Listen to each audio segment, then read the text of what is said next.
Hello, and welcome to another episode of the Big Time Strength Podcast. I know it's been a while since I've been on, and thankful for Gage getting this rolling again last week. It's great to listen to him, learning more about his return to training protocol during this COVID time and what that looks like and how he's implementing those things.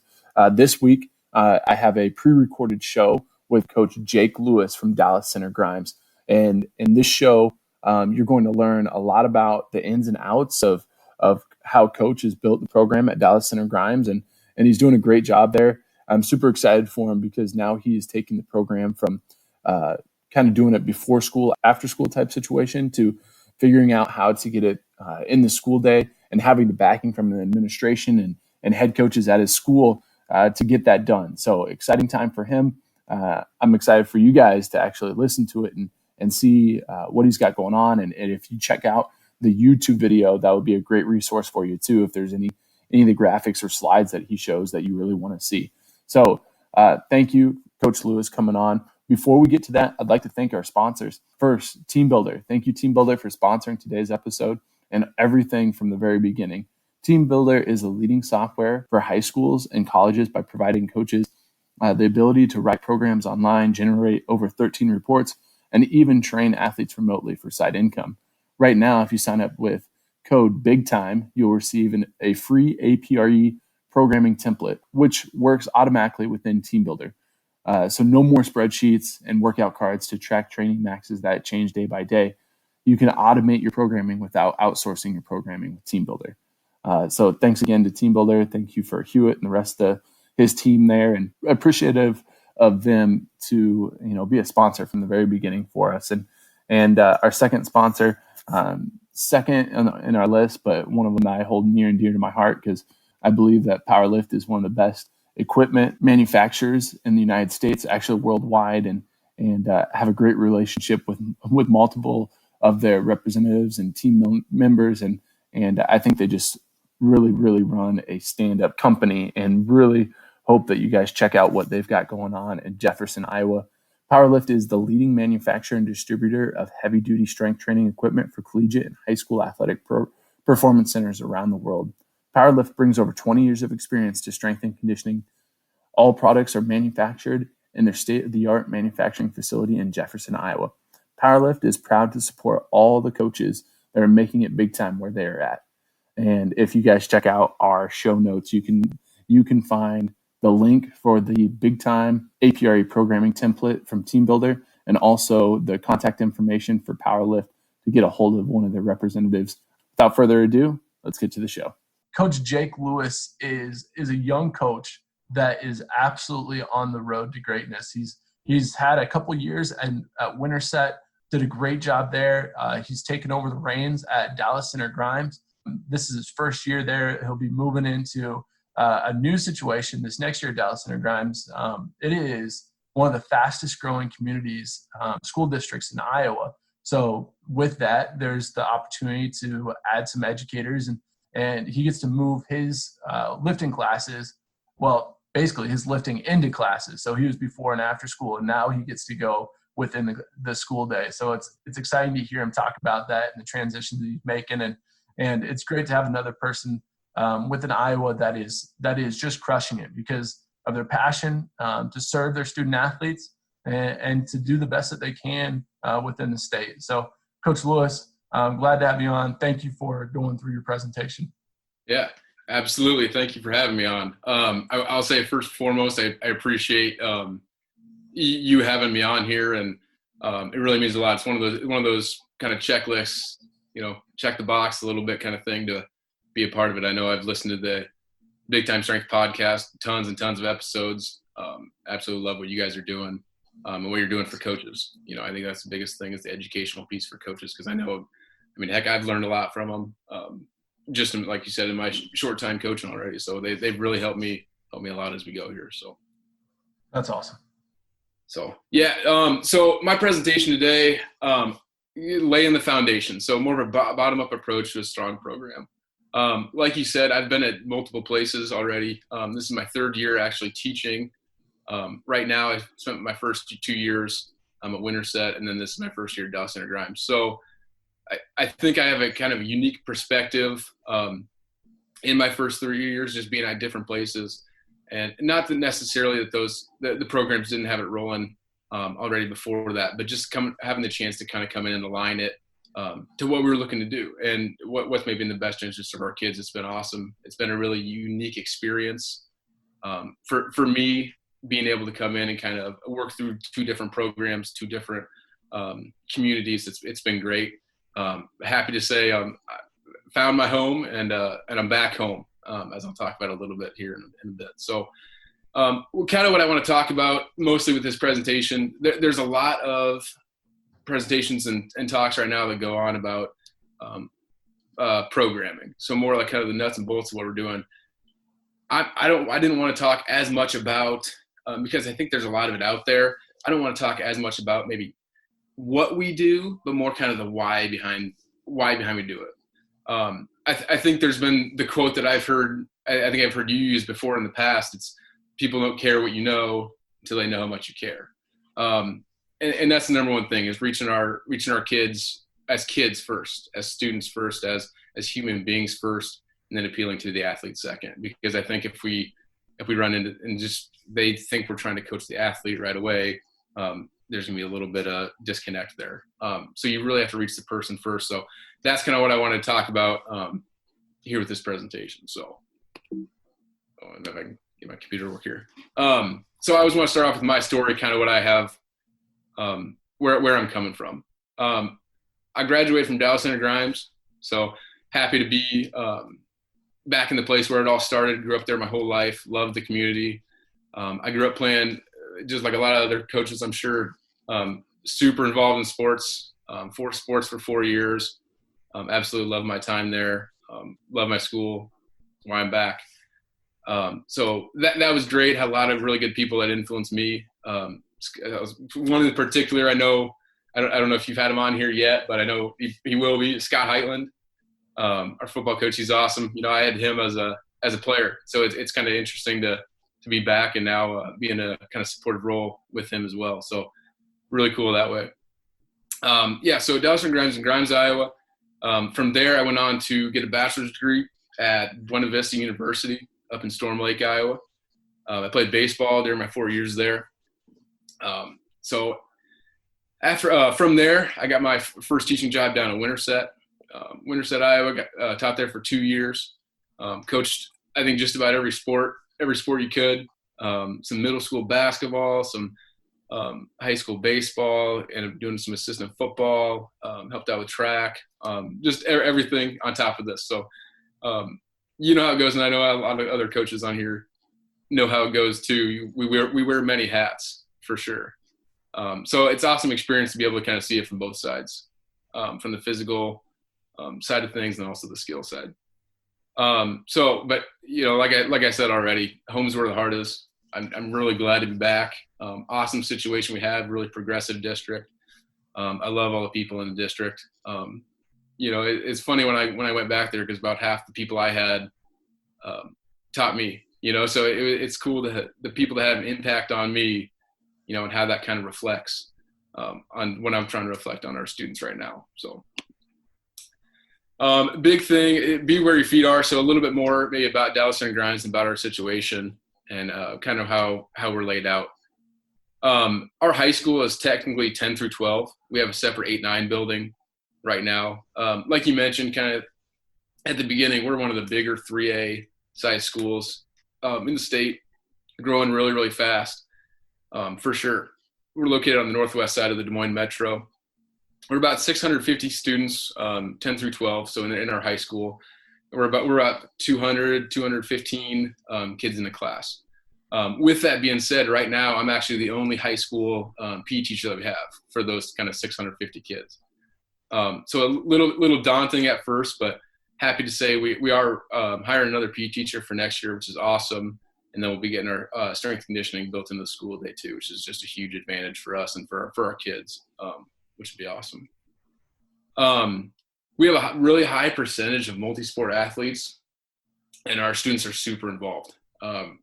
Whatever it may be, extracurriculars, we're about 75 to 80% of our kids are involved in extracurriculars, which is just huge. Our kids are just great. They're they're involved in everything.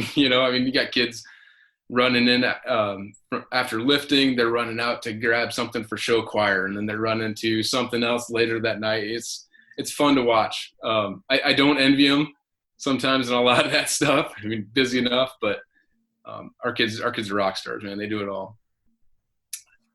So during the school year, like I mentioned, I don't have any actual classes during the school day. I coach 9 through 12 graders during the school year. And then we get it dipped down into a little bit of middle school, 7 through 12 during the summer. So I've ran at Winterset, we ran some developmental camps for some even younger kids. I'm kind of trying to solidify the basics a little bit. So hopefully we can get something like that going here as well. I don't know, maybe in our current situation, what that looks like, hopefully positive going forward, but we'll hang in there. So, and the last thing everybody has to know, I absolutely love my job. Nowhere else I'd rather be, for sure. So awesome to be back home. Big thing for me is always start with why.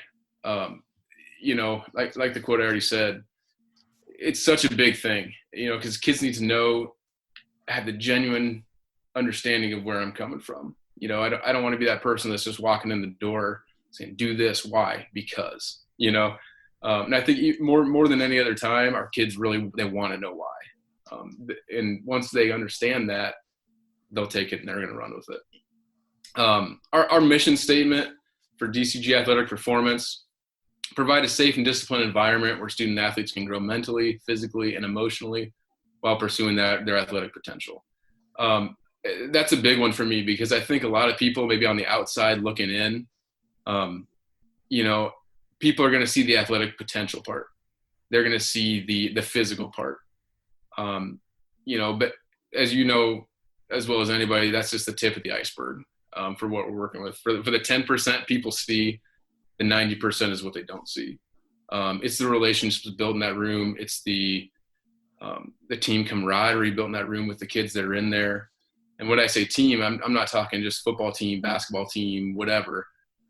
All of those kids coming in combined and all working towards one goal as one DCG family is awesome. It's great to see. And people on the outside just don't see that. So any advantage anything I can take advantage of to have others see that, whether it's social media, doing different things, making that people aware of the hard work that our kids are putting in on a daily basis. It's great.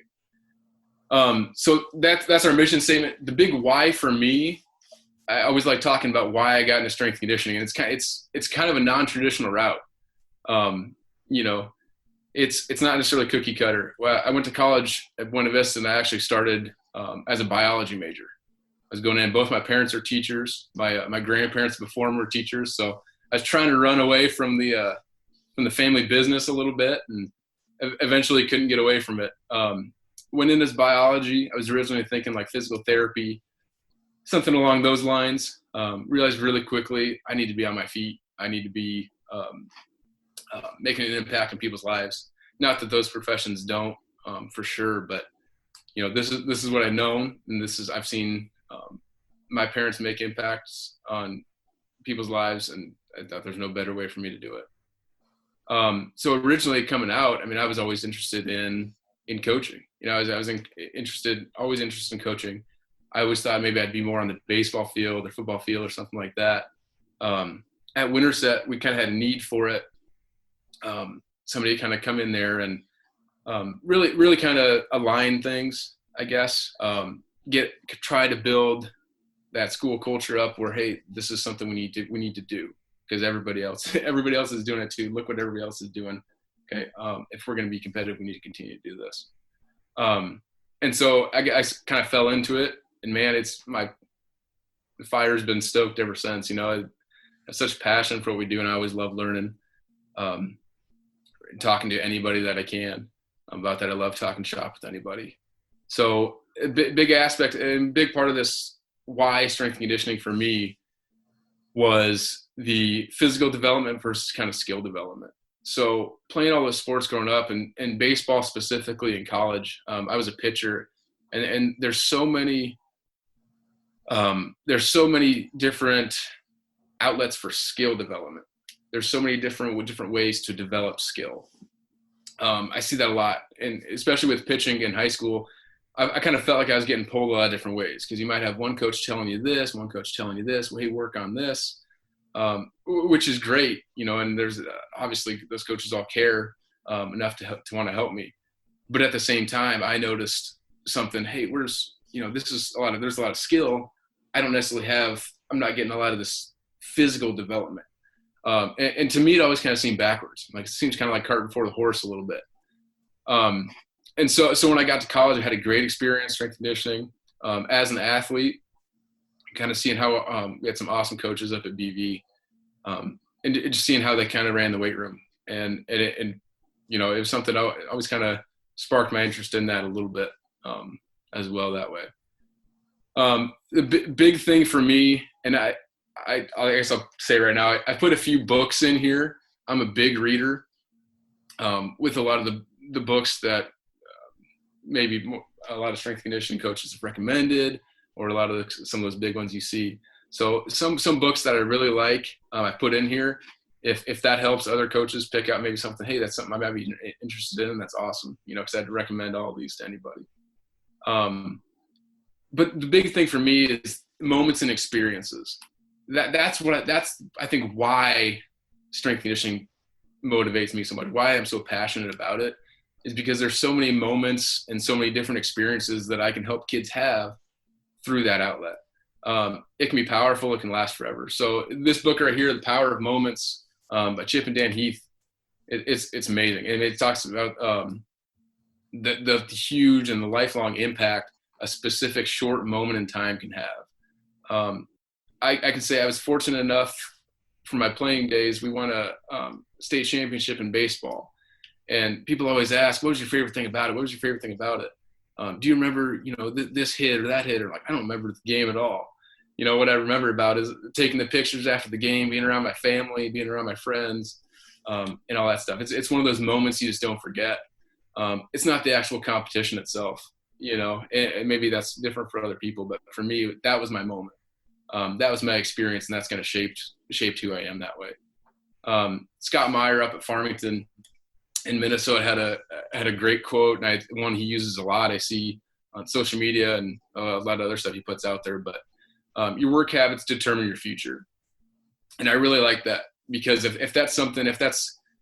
we can relate maybe some of these work habits to maybe hit home, and that's an experience that they have in the weight room, that's powerful, because that's something that's going to carry with them on in life. It's not going to be, oh, remember that 300-pound bench press I hit back junior year. Maybe it is for some people, but I would think more people are going to get a lot more benefit out of, more of the work habits and stuff like that, and that kind of quote. So I really thought that one was really good. So that's kind of my why. Hopefully I convey that I'm pretty passionate about what I do, and I honestly don't. Now I can honestly say there's not another thing I'd rather do. Give Mount Vernon a little shout out here with my map. With the new programs we've kind of started here in the last couple of years, like I said, there's really three big questions I always ask myself, and we always ask as we're kind of leading the program. So where are we now? Assessing where we're currently at, and that can take tons of different forms. What's our schedule look like? And in our situation in Dallas Center Grimes, that's one of the big things we needed to work out. But that can be anything in any aspect of the program. So where are we at now? Next one is where we're going. And this is one, to be honest, this is the one that I've maybe kind of struggled with the most, is where are we going? Because I don't know if there's a strength conditioning coach out there that would say, oh yeah, our program's perfect. I'd love to be able to say that someday, but I know sitting here right now that that's not going to happen.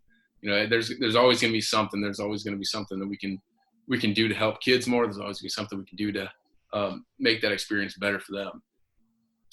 So the where we're going aspect, I have a vision, and everybody has a vision of what that looks like. But the most important one is the next one. So how do we get there? So I really like this map heading over to Mount Vernon High School from Dallas Center Grimes, because there's multiple ways to get there. I think there's power in that.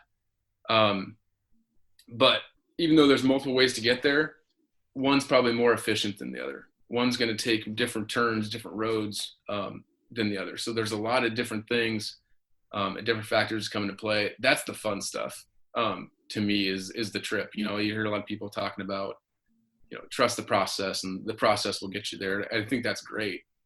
But diving into that, what does that process look like for us? Because what the process looks like for us might be different than it looks like for somebody else. So everybody's different, obviously. So we continue to make it what works best for us.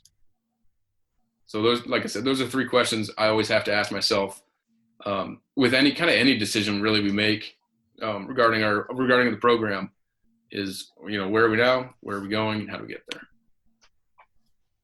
One big thing specific here to Dallas and Grimes, when we came in, I really wanted to give us an identity. I wanted to give us something really quick that our kids could pick up on. It's 3 letters. With the help of the kids, they helped me put this together. I kind of gave them my idea what we wanted to do, and some of the kids came up with this, and I absolutely loved it.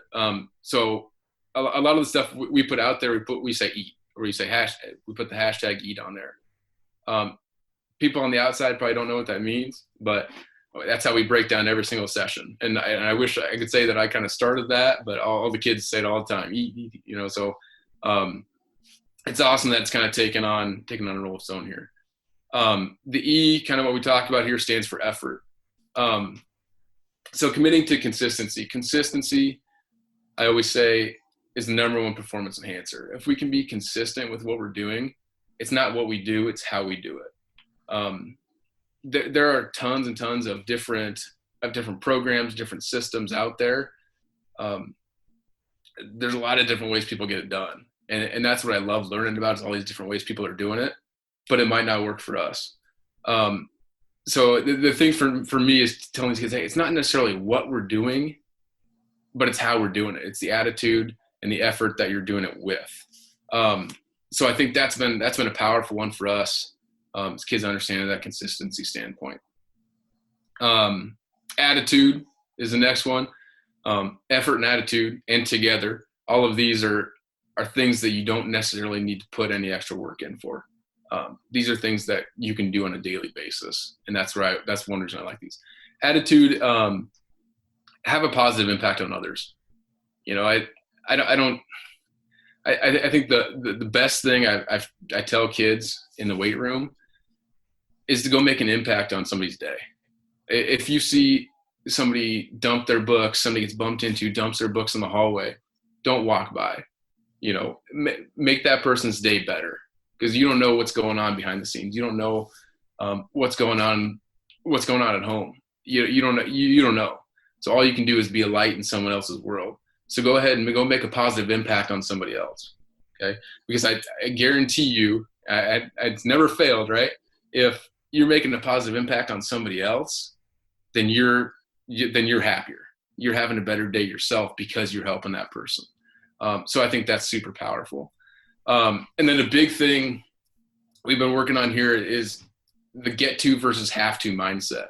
And I think this one specifically, based on our situation right now and what we have going on around the pandemic and everything, is that's really hitting home with a lot of kids, is the get to versus have to. Because I think a lot of times, kids think, oh, I have to come in and lift in the morning. I have to wake up early. I have to stay after school, whatever it is. We don't see the get to part right now.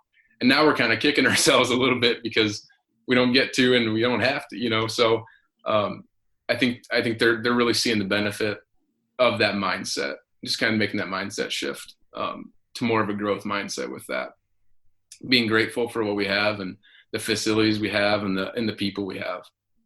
And the last one for me here is the biggest one, for sure. Together. Okay, so people always talk about what do you mean by together? I'm talking DCG family. We're not a football team. Okay, we're not a baseball team. We're not a softball team. We're not a volleyball team. We're a DCG family. We're all training together. We're all going to the same goal. Encourage each other, build each other up. Respect kind of falls in with that, for sure. Respect each other. respect the equipment, respect the facilities we have, respect me enough to know that I have your best interests at heart, you know? So respect goes into that. And then having the we not me mentality. That's a huge one. Obviously in the weight room as it is in any other sport, we're stronger together. You know, 2 is greater than 1, 3 is greater than 1. So that's a big thing with that too. So that's kind of the moniker I guess we're using right now. It's short, it's easy to remember. I just about any kid that's stepped foot in the weight room can tell you what eat means, or if they can, I'll have to get on them a little bit, but everybody should be able to kind of know what that means. It just gives us a little bit of identity, and it's one of those quick things that helps us remember kind of what we're doing and why we're doing it.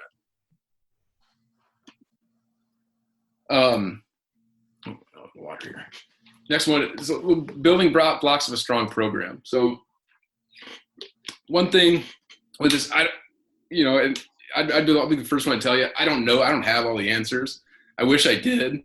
I'm young. You know, I'm young in the profession for sure, and there are way, way, way smarter people than I am. And so a lot of the stuff that I use, I'll admit is stolen, is modified from what other people do. And I think as coaches, that's what we do, right? We take stuff from the smart people and kind of make it our own. So these are things that you can have in the program. These can be things you walk in with. These are things that can be built. These are kind of things that I found are really, really important for kind of having that good foundation of a program that we're looking for. Number one is leaders. Okay, leaders are so big. Having student leaders, having those kids that will lead by example, I think is the biggest thing. There's vocal leaders, and vocal leaders are great too. We have a ton of kids that lead by example. They just put their head down and they get it done. They're going to help others. But they're not necessarily going to yell and scream and motivate and things like that. They're just going to do things the right way.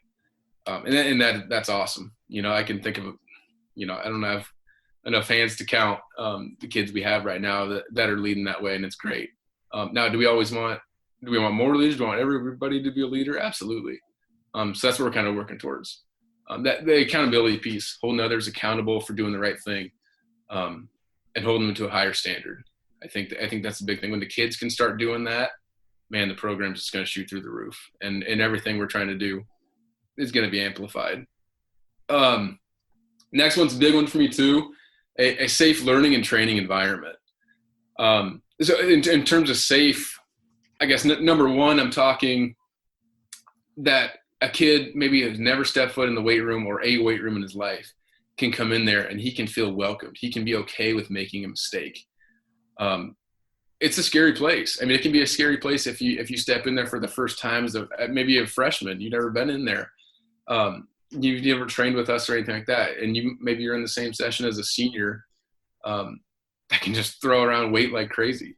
The freshman's going to get intimidated. I see it a lot. But creating that safe, welcoming training environment, something where it's safe to learn, it's safe to fail, and then learn from it, I think is really, really important for building up that program. And then safe, obviously, in the physical sense of the word, that we need to make sure we're taking care of safety. I mean, number one thing, do no harm. We're not trying to, performance doesn't matter if we're sitting on the sideline with an injury, if we're putting other people's safety at risk. So that's a big one as well. Fostering a sense of ownership from the kids.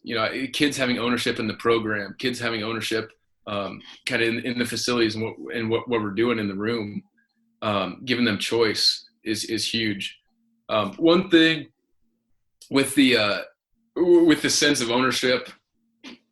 One second. You're good. One thing with the sense of ownership that I think is huge is giving kids a voice. Ultimately it's their training. They're the ones doing it. I'm not the one doing it for them. So if they can feel that ownership, the best thing I've ever heard in the weight room from one of our kids, the best thing I've ever heard a kid say, we had a kid that wasn't necessarily doing what they should be. They weren't necessarily meeting the expectation we had set. It was a sophomore went over and said something to a junior. And he said, "Hey, that's not how we do things in here." And I thought that was powerful, because that sophomore is willing to jump a grade level. There's a big difference between a sophomore and a junior in high school. And for that sophomore to feel comfortable enough to say something to that junior, it kind of goes back to that leadership aspect and that accountability piece. But just having ownership that, hey, these are our expectations while you're in here. Follow them, because we're on the right path. You're on the bus or you're off. And I thought that was awesome. It was great to see. Next one, kind of accepted and understood standards. That one's pretty straightforward. Making sure we're aligned with what we're doing, and everybody's aware of them and understands why we have them. And then the ability to differentiate and accommodate. So anything you plan, you spend so much time planning, and then something's going to go wrong, because it's always going to go wrong. Something's always going to happen. So the ability to differentiate and accommodate is huge. And I'm also talking about that in terms of what we actually do. So more of our programming. A big thing with that is if I have a freshman, I'm not going to necessarily throw them right in if they've never been in there. All right, go back squat with this senior that's been doing it for 4 or 5 years. There's got to be some progression, regression, things like that, meeting kids where they're at, giving them what they need. I think that's huge, and that kind of goes back to, again, the safe and learning and training environment a little bit too, but having the ability to change, and not being so set in your ways, or the this is how we've always done it attitude. I think as strength coaches, sometimes maybe we get a little bit too much pride in what we do. So I think, the kid's the most important thing in that room. It's not the equipment, it's not your ego. What's best for that kid. I think that's a big part of it too. With this, I forgot to mention the book here on the side, Conscious Coaching, Art and Science Building Buy-In, Bartholomew's awesome book. I'd recommend that one to anybody. Kind of for, again, don't like to use the word buy-in necessarily or culture, but it's a great read for anybody that hasn't picked it up yet. So from programming's perspective, this is it, and this is what we do. Society, and I think kids, a lot of times we can get things instantly. We can get information instantly. We can chat with our friends instantly. All this stuff. We're in a microwave world where we throw it in there, we hit a button, boom, comes out in a minute or two. Not that that's all bad. I mean, I think that's definitely time and place, but athletic performance and strength and speed training isn't one of them. It can't be. So we always try to go more for, we call it a kind of a crock pot approach. We want to sit it in there. We want to let it simmer a little bit. We want to progress our kids slowly. We don't want them to hop in there, because that's where injury is going to happen. That's where burnout's going to happen. A lot of that kind of stuff. So everything, I guess, from our programming perspective, we want to meet our kids where they're at. We want to bring them along at a good pace. Long-term athletic development is a kind of one of those buzz terms right now. And there's a lot of truth in that, bringing kids where they're at. Whether that's biomechanically, developmental, wherever they're at, that's where we have to meet them. Experience, whatever it may be. So cooking principles. All right. So I like relating this a little bit to kind of cooking, because I think it's the same way in the weight room sometimes. So one thing, and these are really big things from a philosophy standpoint that kind of drive what we do. The final product doesn't matter if you're using toxic ingredients. So with that, health is always going to drive performance. It doesn't matter if you make the best, I don't know, insert meal here, meatloaf. It doesn't matter if you make the best meatloaf in the world. If you're using inedible ingredients, it doesn't matter how good it looks, how good it tastes, because it's gonna hurt you. And that's the same thing. Health is always going to drive performance. I always tell a kid, it doesn't matter if you can squat 400 pounds on the Friday night. If you're going to go out there on the football field, there's not a squat rack sitting out there and it's win or lose 400-pound squat. Here you go. If the difference is 390 pounds with proper technique, good movement, or 400 pounds with bad technique, bad movement, I don't think the end justifies the means there. So health always has to drive performance with what we're doing. Number one. The next one, if the crock pot isn't working, make sure it's plugged in. Okay, so don't get ahead of yourself with a lot of stuff. I think a lot of places get caught up in numbers. Kids get caught up in numbers sometimes. Really focusing on the quality technique and the movement patterns first and foremost. The load will come. I think that's a tough thing for our kids to see sometimes is they want to come in there and they want to move weight. Who doesn't want to move weight? But we need to do it safely. We need to do it correctly. So those quality technique and movement patterns have to come first, and then we can load it from there, and then we can progress it from there. Next one, don't burn the steak. Okay, that's a good one right now. I know I've heard tons of people using it. I know I've heard Monty Sparkman down in Richland down in Texas. It's been a good one with that. So don't burn the steak, but don't undercook it either. So understand that all athletes are different, and all athletes are going to progress at different levels, different rates. We don't want to, again, crock pot microwave. We don't want to bring a kid along too fast if he's not ready for it from a technical or developmental standpoint. But at the same time, we don't want to undercook that steak either. We don't want to pull a kid out too early. We want, if the kid's ready to move on, maybe he's totally proficient in a front squat, I'm not going to hold him back on goblet squat. That doesn't make sense to me, holding the kid back either. Kind of same thing in an educational setting. We have advanced placement and all this kind of stuff too. So I don't think it should be any different here, as long as, again, going back up the ladder there, our quality technique and movement patterns are solid, and then we're healthy. So last one I got here, visualize the finished dish, but follow the recipe to get there. So it's great to have the idea, what we have in mind. We need to have a plan, and year-round training is critical for that. But we can't just jump to it immediately at the end, right? It's in the process. It's in how we're getting there. And the year-round training is so critical for a kid during this time. Taking 2 months out of the year while you're in season to train, although not bad, isn't going to yield the results we want in the long term. That goes back to that consistency piece. So any way you can get year-round training is critical. Roles of strength. Okay, kind of the role of strength in our program. There's a lot of definitions for strength, and a lot of them are kind of multifaceted here, but the one I've seen that I like the most is strength is a measure of an organism's exertion of force on physical objects. The exertion of force is huge in athletics. In my opinion, that's just about everything we do from an athletic standpoint. Is around exerting force, is getting, if you want to be faster, more force in the ground. If you want to jump higher, more force in the ground. So I think strength is the foundation. Strength is the thing that everything's built off. Strength is the vehicle to deliver and transfer that force more efficiently. People all the time, well, I don't need to squat. I just want to run faster. I want to jump higher. It's like, well, we need to gain the strength to be able to do that. Strength's kind of the baseline with that. So strength is going to drive everything. One thing, a couple things I've seen the most deficiencies in strength in our program, and then also just kind of across the board, high school wise, the core. I think kids tend to have weak cores. And when I'm talking core, I'm not just talking abs. It's the whole core set around the body, kind of misnomer there. And then the posterior chain. I've seen a lot of weak hamstrings.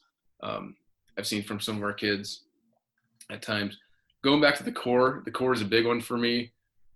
Teaching our kids that it's not just, it's not Russian twists and all this stuff. The core is it's bracing you.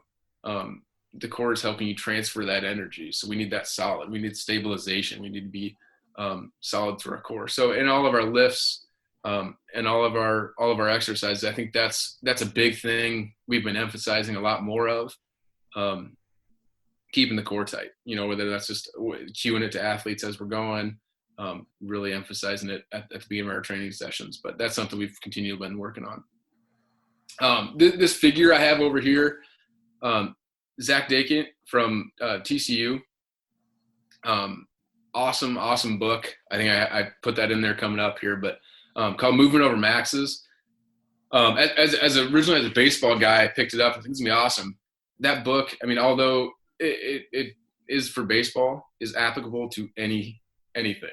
Awesome book, absolutely love it. One of the best I've seen for kind of the foundation for kind of the slow cooker programming and mindset there. So this one I like specifically to strength and just general physical development would be, and you can kind of see it too, but the cone there is our physical development capacity, and then the skill that we can put in that comes from all our lessons, our games, our private lessons, practices, everything that can only go inside.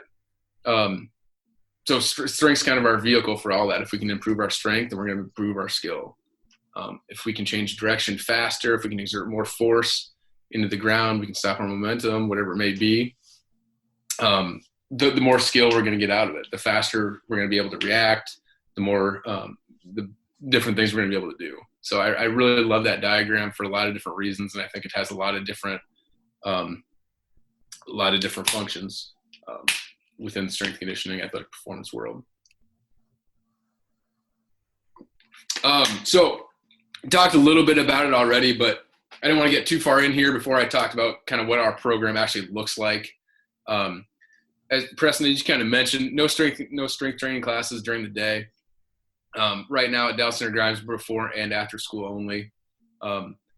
Good and bad. It has its advantages and disadvantages. I think next year when we get it in the school year, our advantages are going to go through the roof with it. But we have so many kids, and to their credit, we have a lot of dedicated kids that come in consistently. But it's been tough in the fact that maybe we don't always get that kid. If we have our top maybe 20% that, man, they're going to be there, rain, snow, shine, whatever it may be, they're always going to be there. We're looking at more like maybe that 60% kind of in the middle that can kind of be swayed here or there. So we have some of those kids because it wasn't mandatory, it wasn't required in terms of a class. Sometimes we weren't as consistent as we should be. So I think that's going to be a big thing for us going forward. Like I said, I'm the only strength conditioning coach, paid strength conditioning coach at Dallas Center Grimes. A lot of the head coaches, assistant coaches do an awesome job coming in and helping out when they can, but I'm the consistent voice in there with our kids. We do 3 training sessions per week with our off-season kids during the school year, mornings and after school, depending on the numbers we have. We had some this winter, especially. We had some training sessions starting at 5:30 in the morning, which good and bad. It's awesome because we have the numbers to do it. There are a few times we'd have 60, 70 kids at 5:30 in the morning. A good problem to have from a number standpoint, but kind of a double-edged sword for me when we're talking about sleep and recovery.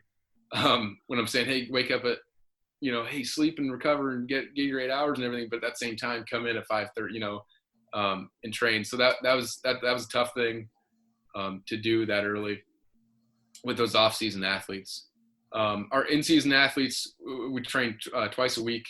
I put +2+1 in there because sometimes we have an optional day 3 for those in-season athletes, or those kids come into the off-season sessions, and then we obviously modify our training during those times for those athletes. Our highest CNS activation days, I try to put farthest from competition. So if we're going to do any kind of Olympic lift, maybe we have a game on Friday and Friday and Tuesday.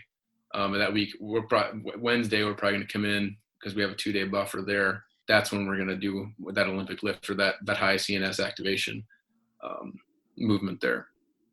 Kind of stole this a little bit and modified it from Scott Meyer, Farmington High School, Minnesota, again, with our JAST I think he calls it jacks, something like that, adds in quickness. But we do a little bit of jumping, agility, and speed training once or twice a week, depending on the season and depending on how many athletes we're getting at those sessions. A little bit of a supplemental piece for us around our off-season program with those 3 days a week. If we're Monday, Wednesday, Friday with an off-season session, we generally hold those Tuesdays and Thursdays before after school for kids to take advantage of as we need. So we still try to incorporate a lot of those JAST kind of principles in with our regular off-season program, but a lot of times it tends to with the time and the space that we have right now, we don't quite have enough time to get everything I'd like to get in. So that's been an awesome time to kind of supplement with that. Again, don't want to talk too much programming, but what we are a tier system. I think it's awesome. There's a ton of systems out there. We've done a lot of different systems. We've done some triphasic work. We've done some different things, but the tier system, I think, is the one that fits what we need the best, fits our athletes the best. Athletics, super dynamic in nature. No point for me to train any differently. We're going to utilize the entire body on a daily basis, doing different movements. Again, training all parts of the body every single day. We're training to be athletes, and I think kids sometimes, when we talk about load, and we talk about the load that we're lifting, some of our kids want to continue to push even when the form's breaking down. And tell them, hey guys, we're in here to be better athletes. We're not in here necessarily to be power lifters. I don't necessarily care how much you can lift, as long as we're getting the most out of it, as long as we're moving well and we're moving efficiently. Because the movement's what's going to translate to the field or to the court. It's not going to be your bench press. It's not going to be your back squat. It's not going to be any of that. So I think that's that's been a huge one for us. A huge talking point is we're training athletes. We're not training power lifters. We're training movements. We're not training specific muscles. Ground-based movements, sports played on the ground. Okay, we're gonna do a lot of those ground-based movements. Stay powerful, stay explosive. So again, tier system there, kind of how we do it, how we break it down at the bottom. If anybody wants to talk more in depth, I'd love to talk. Sometimes probably smarter people than I am about it that could probably give you a little more insight. But Joe Ken's book is awesome. Got it shown over there. So another great resource for anybody interested maybe more in the tier system. Core movements and considerations for us. These are going to be things that we're doing every single day in one capacity or another. It's going to look different depending on what kind of what block of training we're in, where we're at in the year, and different things. But we're going to hit one of these every single session. We're going to squat, we're going to hinge, we're going to push, pull, brace, and we're going to carry. I have the times 2 on pull, because we like to keep a 2-to-1 ratio as best we can on pull to push. In terms of those considerations, there's the big debate right now, and it's a hot topic kind of thing, bilateral versus unilateral. We do both. We'll bilateral squat, unilateral squat. We'll do upper body. We'll do just about anything to try to get different training adaptations. We're going to work on multiple planes. We're really big, obviously, on force production, but I think even more so, we need to be centered on absorption just as much. Just use the analogy. I'm not going to take a brand new Ferrari and put 1957 Volkswagen brakes in it. I think the brakes are just as important, if not more important, than the production, or the production, I guess, there, if we're talking absorption. We need to be able to absorb force. So one, we can be able to produce it more rapidly, and then we can also reduce the risk of injury off that. Because if we can produce greater force, that's awesome, and that's the goal of what we're trying to do. But over time, if there's that disconnect where we're at force production, force absorption, we're going to break down sooner or later. So continue to work on that. And then last thing, kind of placement of load. So we could do a single leg squat, holding the weight out in front. We could hold it out to the side. We could hold it down with a straight arm. We could hold it up overhead. Messing around with some of those levers a little bit, and kind of the placement of the load is something we try to do as well. So one of those aspects, squat, hinge, push, pull, very scary. With everything we do, we're training those daily, but we're training them a little different. It's not like we're just back squatting every single day and all that kind of stuff. So this has been a game changer for it. Universal athletic position. It's something we're like, some people ask me, hey coach, why do you spend so much time on this? It seems like a pretty basic concept. I mean, they've been taught the universal athletic position ever since they were 4 years old. Like, well, it's so critical, I think, to athletics, because it kind of serves as a starting point for all of our movement, and from an actual sports standpoint, but then also a lot of the movements that we're doing in the weight room. Fundamental position for all the athletic movement we're doing. So we really try to hit that with our kids, and we really try to break that down and be really, really good at the basics. So what we're trying to do. So quick ones there. I'm not going to read through them all, but those are the basic ones we try to do. Stay stacked. Kind of one of the things I cue them on. Knees over foot, shoulders over knees. The hips reach back. Put the little asterisk there, because that's a huge one for us. That's where I'm seeing a lot of carryover into our hinges, and things like that, and just our general positioning, and where we're at there. So this has been one we're teaching a lot. How we reinforce and teach that, ISO positioning holds. Have been having huge. We mostly use this as part of our warm up, because it's, like I said, it has that transfer over to what the movements we're doing in the weight room. So it's going to hit. It's going to hit maybe what we're doing for that day. It's going to groove right along with what we're preparing to do. So the ISO positioning holds. We might hold a universal athletic position, UAP. We're going to maybe do a split stance hold. We'll do single leg holds. We'll do a lot of different holds for certain periods of time. Snap down series. I know a lot of people are probably familiar with that one. We'll do a lot of snap downs. I'd say almost every single day for our warm up has some kind of snap down movement in it.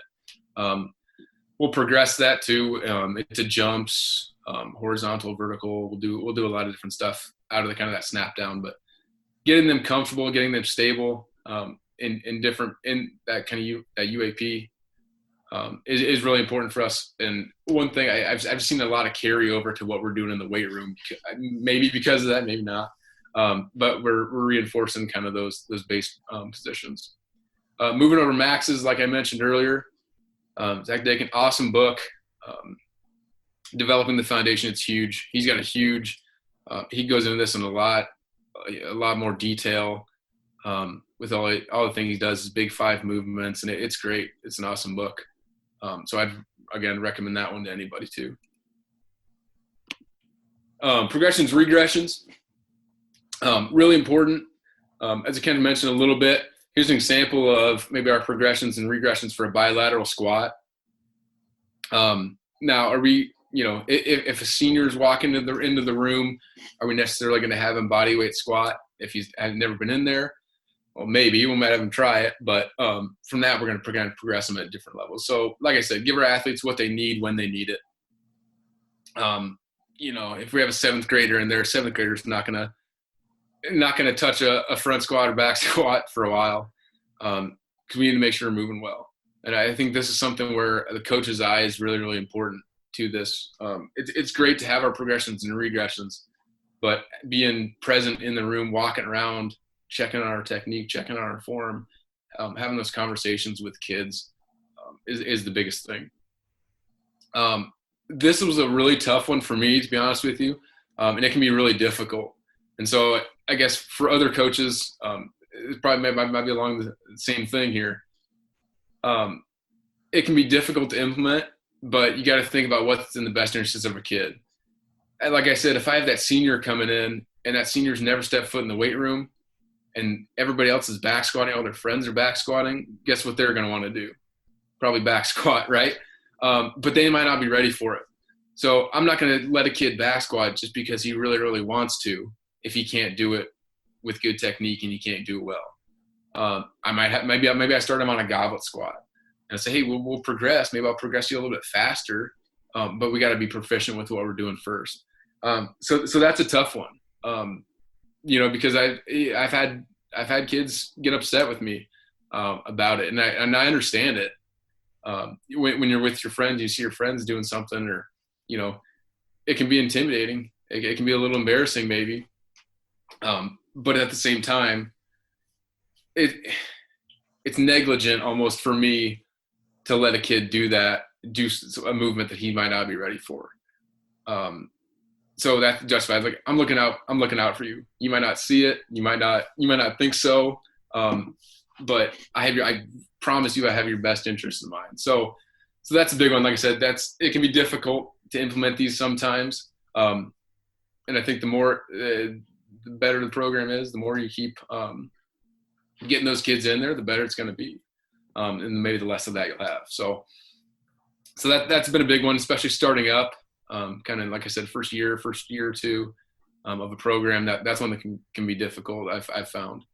And then the last one, kind of here, the fine line for me between maybe a movement deficiency and inexperience. So if I move a kid, if we're on goblet squat, he's progressing well. He or she's up into straight arm front squat, like a Frankenstein squat, and then they're onto a front squat. That might be the first time that kid's ever front squatted.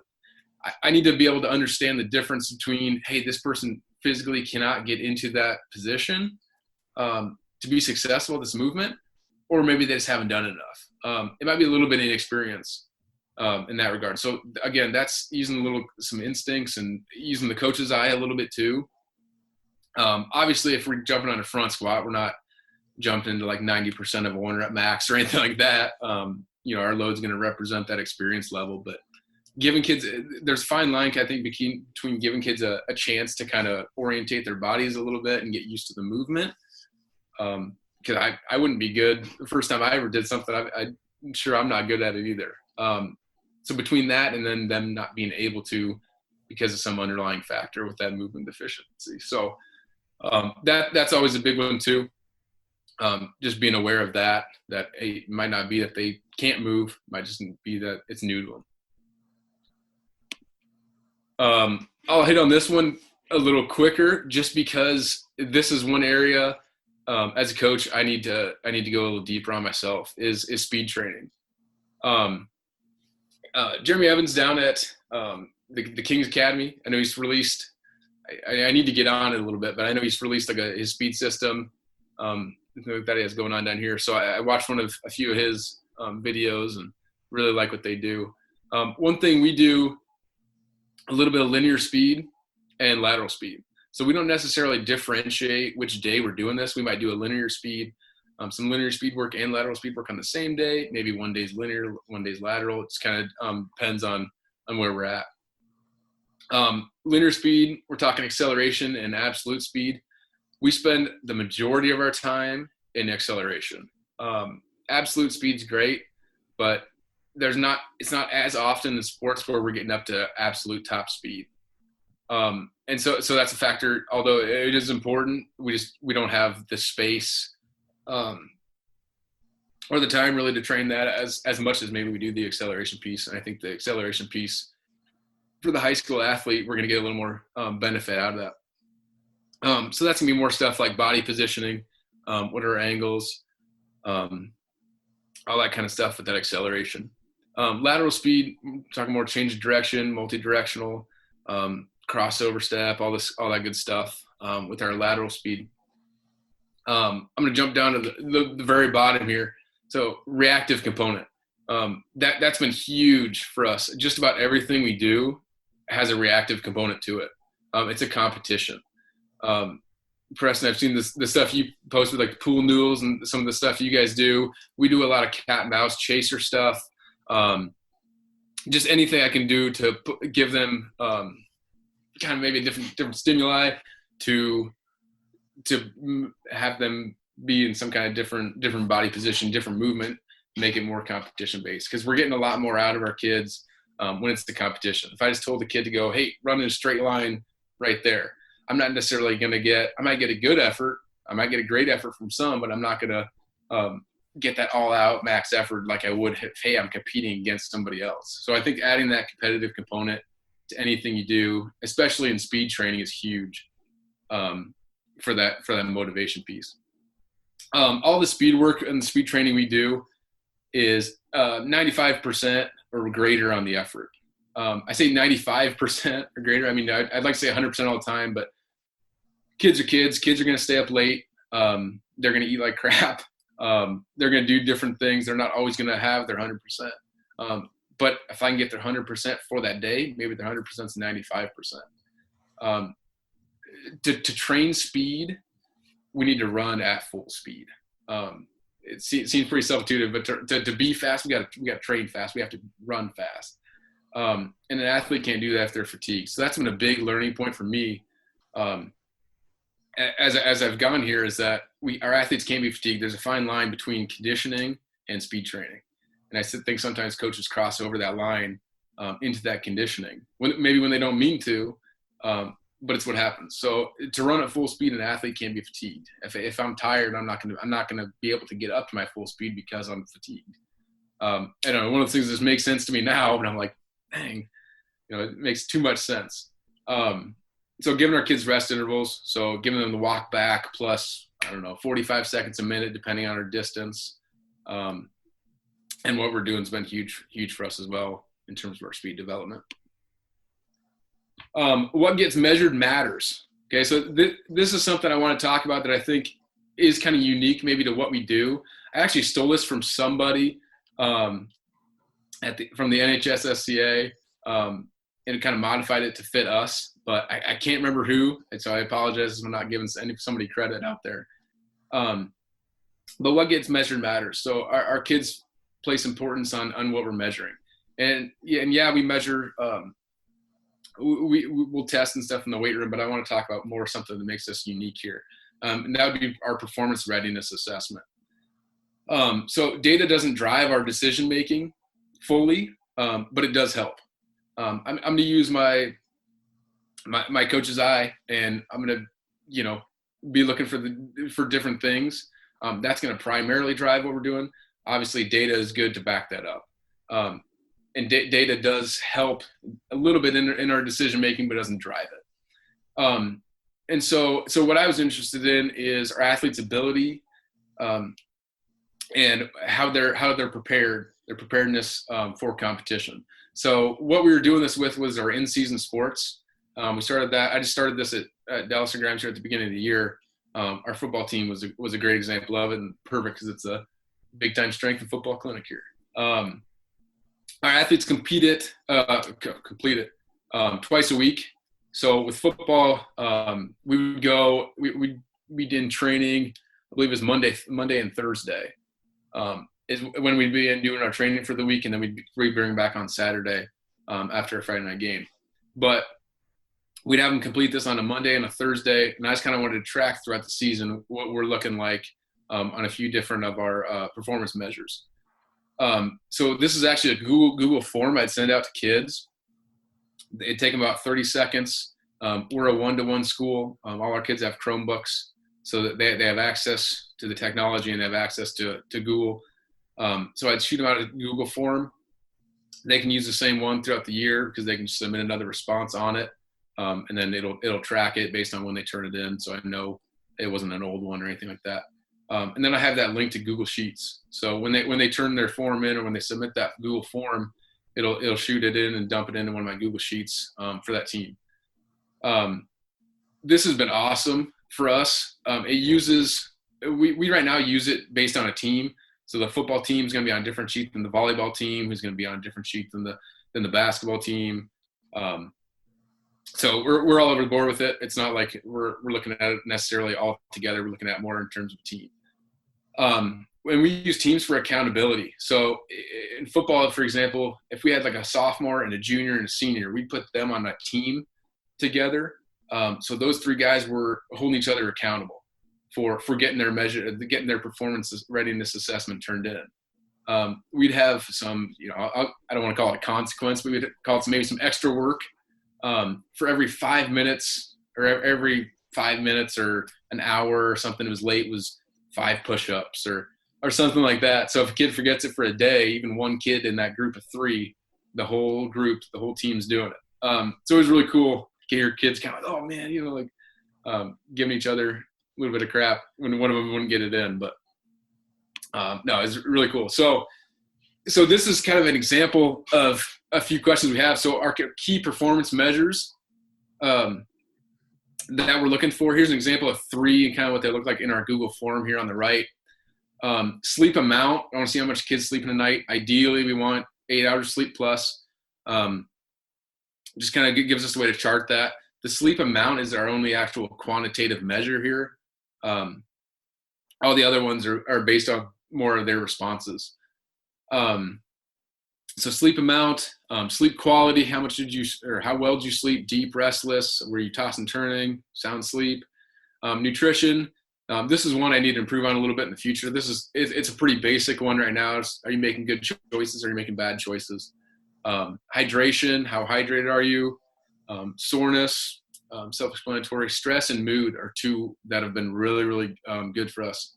Have been awesome for us to see, because that's something I can't necessarily, if I look at a kid right now, I can maybe tell if he's tired, the bag's under his eyes, but I can't necessarily tell how he's feeling. So this has been awesome, and the big thing with this is we've kind of conditioned our kids to be honest with us. I'm not going to come necessarily track you down and, be yelling at you for not drinking enough water or anything like that. But I want to know how we're doing from a whole team standpoint. And then I will go talk to them sometimes, but they don't even know that. So this is assessed on a 1 to 10 scale, and then we put numbers to it. So I had this conditionally formatted.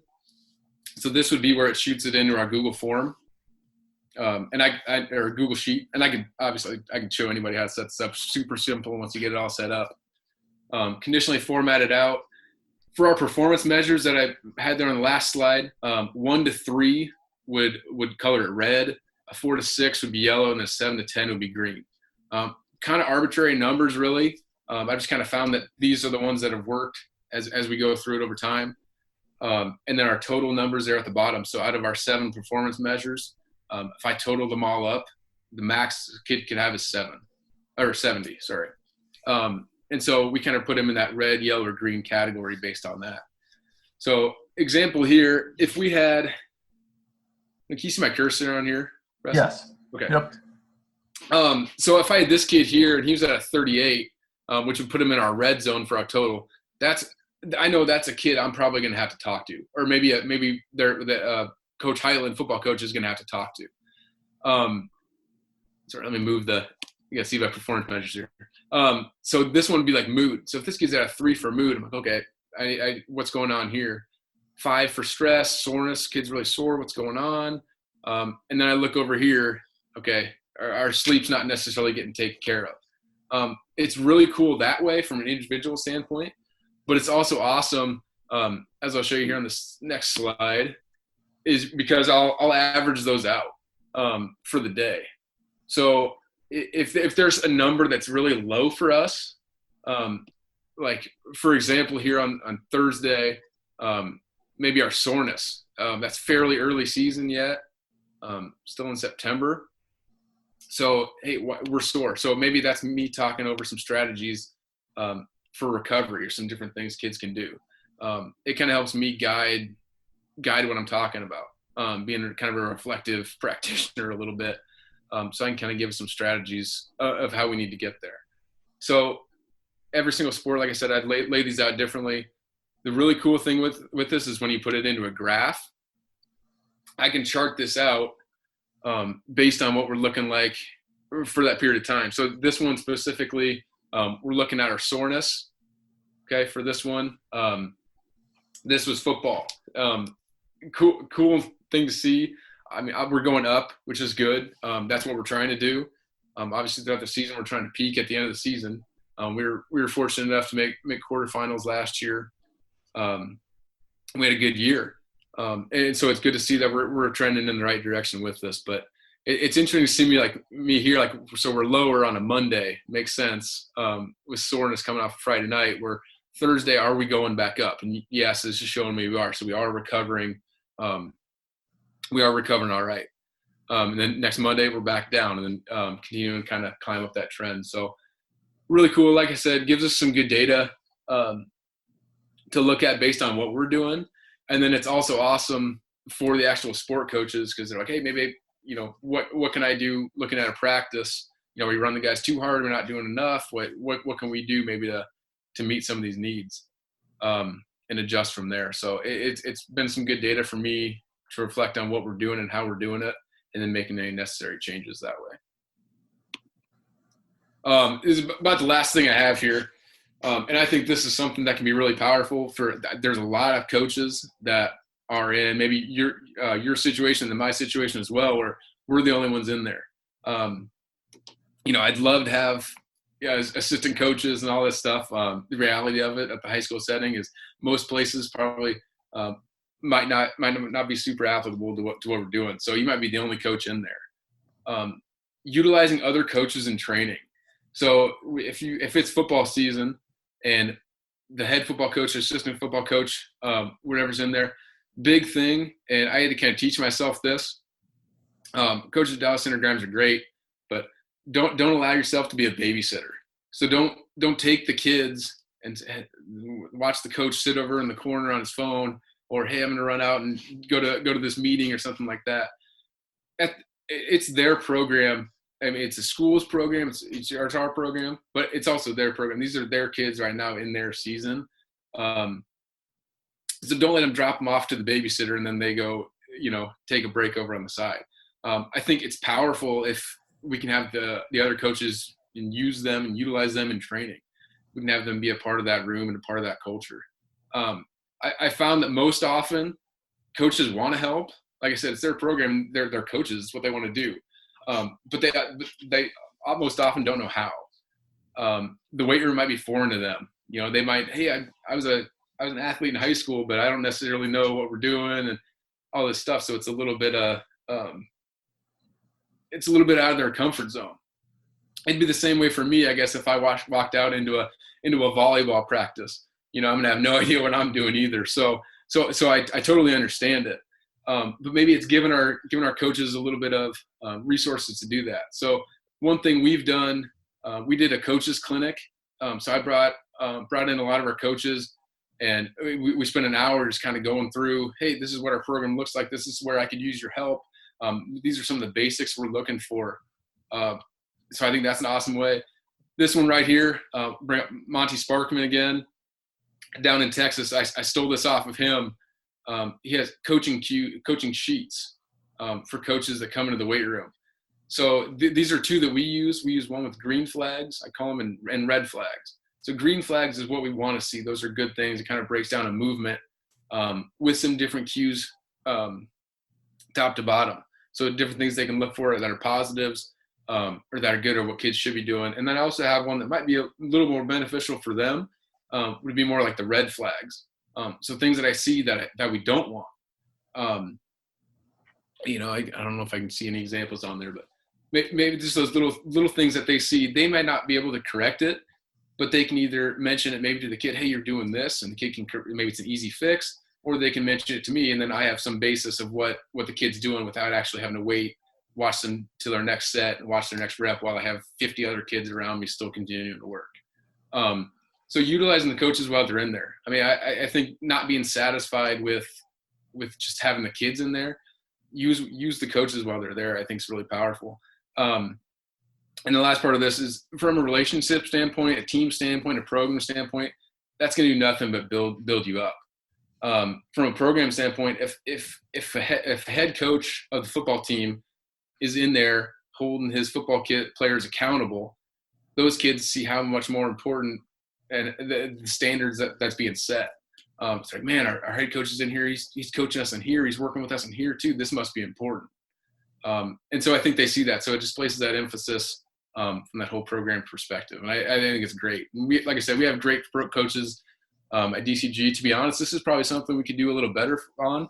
And a lot of that falls on my shoulders with keeping people, utilizing those coaches as best I can. So something I'll continue to work on as well. Last thing here, I'm 25 years old.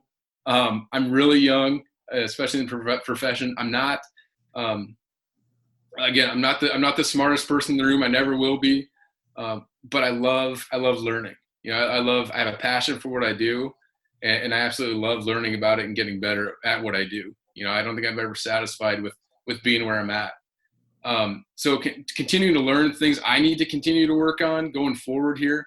As I said, with getting strength conditioning classes built into the school day, the program structure is huge for me, and also kind of what that looks like. Curriculum mapping and curriculum building. With that, I'll probably be picking your brain a little bit here, Preston, but that'll be a big one for me going forward too, and kind of what that looks like as we go into that new adventure. Better integration in middle school training and kind of like that LTAD, long-term athletic development. We haven't had the ability to really get a middle school program. We don't have a middle school weight room. We don't have anybody to really run anything at the middle school level right now. But I think with getting the high school classes built into the school day, we're going to open some before after school time for that. So I'd love to see how we can integrate that middle school level athlete a little bit too, and hopefully that's going to further benefit our program up the chain a little bit. And the last thing, as I kind of mentioned, a lot of people have strength systems. I need to further develop our speed system and continue to gather resources on that and continue to learn with that and how it can best serve our athletes from a speed standpoint. So that's all I got. Appreciate everybody sitting here listening to me go through this. One thing I will say, NHSSCA, huge advocate for that. Preston and I are both advisory board in the state of Iowa. So if you ever have any questions on that, feel free to reach out. That organization has been so huge for me. I'm not the person necessarily to go put myself out there and connect on my own a lot of times. This organization has been amazing for me to make connections, to talk to people, talk to other strength coaches. It's been huge, and so the resources they put out there are great. I would encourage anybody one to join that if you're in the high school setting for sure. But also reach out to me if you have any questions. Like I said, I don't know if I have all the answers, but I'll definitely love talking shop any day of the week, all the time. So I'm always trying to learn. So my cell number's on here, my email, Twitter. I have more my Twitter, and then our program's Twitter account, and then the website we use for DCG athletic performance as well. So appreciate Preston you having me on, and it was awesome. Coach, I appreciate you taking the time to do this. I learned a lot too, just going through and breaking down your program, even if it's not like programming methodologies, but more so everything that goes into it. That's good stuff. And I think almost every coach can utilize that. Not just strength coaches, man, sport coaches can watch this and get a lot out of it too. So I'm very thankful for you coming on and doing that. The other thing I'm thankful for is people coming up in a profession. When you're young in the profession, and we got people that are willing to learn, that want to continue to grow, and then try to help other people out, I think that's a great way forward for everyone. So one of the biggest things that I connect with, there's people that have done stuff for a long time. That doesn't mean they've grown over those number of years. So if we can all push forward together and take these clinic times and whatever it is, and like, I know a cliche is, even if you could take one thing from this thing, well, it's like overall, what we need to be doing is learning every day and assessing all of this stuff over and over and over. So I think there was way more than just one thing people can take from this, and even more so than that, just make connections and reach out to you and learn some more, and talk shop is such an important deal with this. So thanks for coming on, Coach. Very, very good job. And I think a lot of what you're doing is putting your athletes in a good position. And obviously you want to make the big time where you're at. And that's what it's all about. So thank you. Absolutely. Thanks for everything. Appreciate everything you do.